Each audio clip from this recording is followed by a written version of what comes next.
What if the biggest challenge you face after turning 60 isn't age itself, but the rising price of staying alive? That is the silent truth many older Americans are living with every single day. It is not the gray hair, not the slower steps, but the bill that shows up in the mailbox that keeps them awake at night.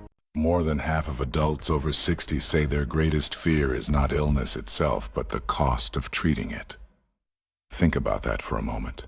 The worry is not whether the medicine will work, but whether they can afford the medicine in the first place. Behind every prescription is not just a bottle of pills, but a decision.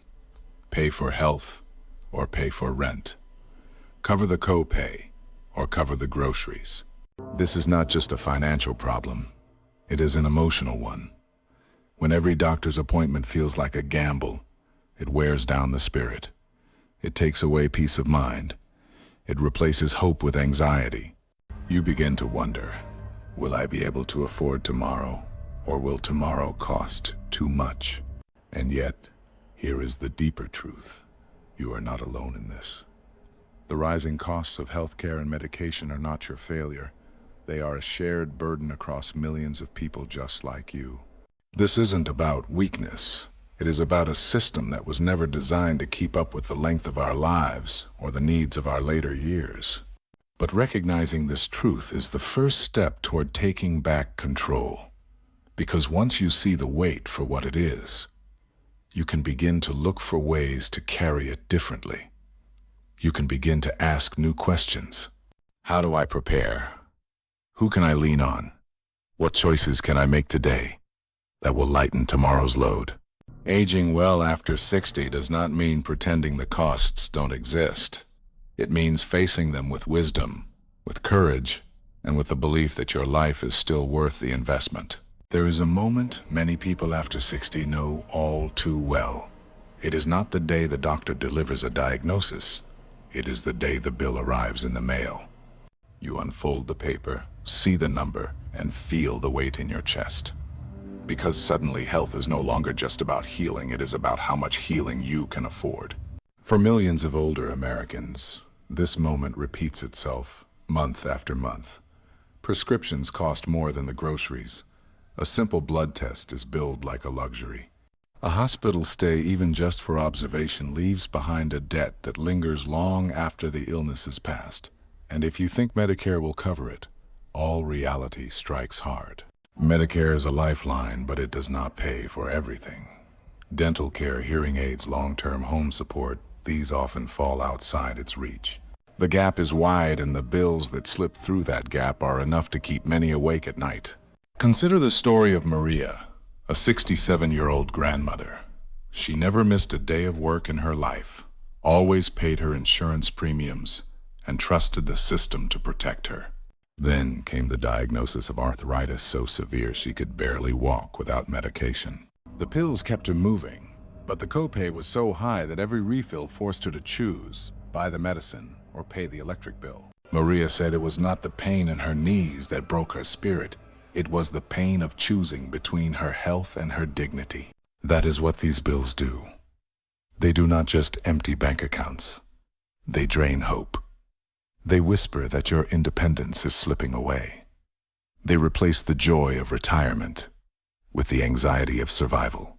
You stop planning vacations.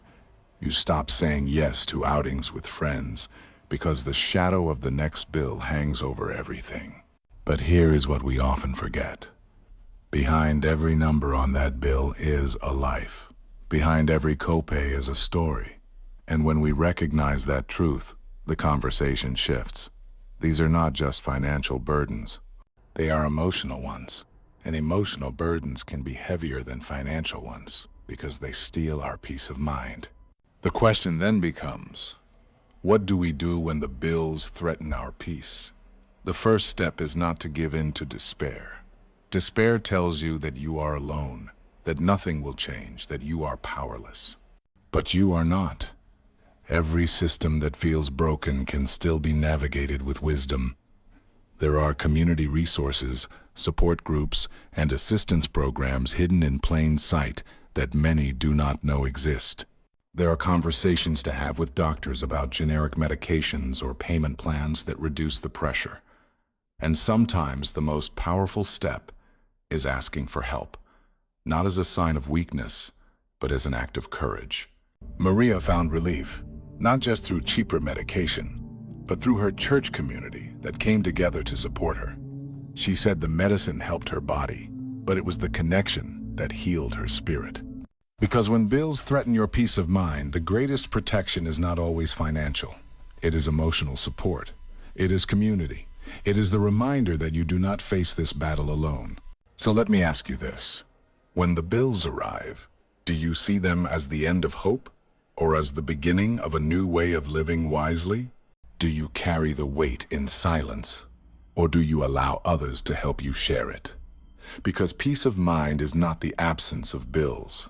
It is the presence of courage, faith, and connection that allows you to keep moving forward despite them. The bills may threaten your peace, but they do not have to define your life. Your worth is not measured by a number on a page. It is measured by the story you continue to live, and by the strength you show each time you choose to keep going. When people talk about the healthcare system after 60, the words most often heard are broken, expensive, overwhelming. The reality is harsh. Prescriptions that cost more each month, doctor visits that come with surprise fees, and treatments that leave behind bills heavier than the illness itself. Many feel trapped inside a system that seems to care more about numbers than about people. And yet, even in the middle of this brokenness, there is a way to find hope. Hope does not erase the bills. Hope does not pretend the costs are not real. Hope is the quiet belief that even here, even now, there are choices you can make that protect both your health and your peace of mind. It begins with knowledge. Too many people assume Medicare will cover everything they need, only to find out too late that essential care like dental visits, hearing aids, or long-term home support is not included. But when you take the time to learn the details, you begin to see options, supplemental plans, assistance programs, and even state or local resources that many never explore. Hope grows when you realize you are not powerless. You can prepare. It also grows with prevention. A healthier body is always less expensive than a sick one. Choosing to walk each day, to eat balanced meals, to keep regular checkups, these choices may seem small, but over time they can reduce the need for costly treatments. You cannot control every illness, but you can build resilience. And resilience often translates into fewer emergencies, fewer hospital stays, and fewer unexpected bills. But hope is not only about what you can do for yourself. It is also about who you allow to stand beside you. Communities, churches, support groups, even neighbors can play a powerful role in lifting the burden. When you share your struggle, you may discover others who have already walked this road, who can guide you to programs you never knew existed, or simply sit with you so you do not feel alone in the fight. Maria, the grandmother we spoke about earlier, found that the help of her community was as important as the medicine in her cabinet. There is another truth here. Hope is often found not in the system itself, but in the way you choose to respond to it. You may not be able to change the cost of a prescription, but you can choose not to let that cost define your joy. You may not be able to control the bill that arrives, but you can choose how much power it has over your peace of mind. Perspective becomes a form of resistance. Yes, the system is flawed. Yes, it can feel unfair. But despair will not pay a single bill, and hopelessness will not heal a single wound. What will make a difference is choosing to fight wisely, to lean on knowledge, prevention, and community. So let me ask you, when you think of the healthcare system, do you see only the broken pieces, or do you see the spaces where light can still come through? Do you allow the weight of costs to silence your hope, or do you take a step each day to reclaim what is still yours? Finding hope in a broken system is not about ignoring the cracks. It is about walking through them with courage, about believing that your life is still worth investing in, and about remembering that no bill can measure the value of your health, your dignity, or your spirit.